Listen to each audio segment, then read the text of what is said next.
वज़ीर आज़म के मुशीर राना सनाउल्लाह ने कहा है कि तहरीक इंसाफ पर पाबंदी के हवाले से काबीना अरकान की मुतफ़िक़ा राय नहीं है।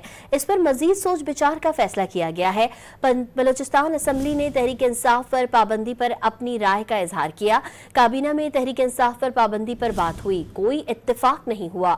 रहनुमा मुस्लिम लीग नून ने कहा कि एक राय है कि खैबर पख्तूनख्वा में गवर्नर राज लग सकता है, आइन में रास्ता है। अभी ऐसी सूरत हाल नहीं कि खैबर पख्तूनख्वा में गवर्नर राज लगाया जाए। गवर्नर राज के लिए सियासी और आईनी मसाइल हैं। वज़ीर आज़म के मुशीर राना सनाउल्लाह ने कहा है कि तहरीक इंसाफ पर पाबंदी के हवाले से काबीना अरकान की मुतफ़िक़ा राय नहीं है। इस पर मज़ीद सोच विचार का फैसला किया गया है।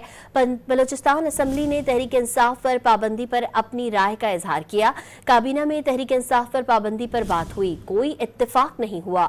रहनुमा मुस्लिम लीग नून ने कहा कि एक राय है कि खैबर पख्तूनख्वा में गवर्नर राज लग सकता है, आइन में रास्ता है। अभी ऐसी सूरत हाल नहीं कि खैबर पख्तूनख्वा में गवर्नर राज लगाया जाए।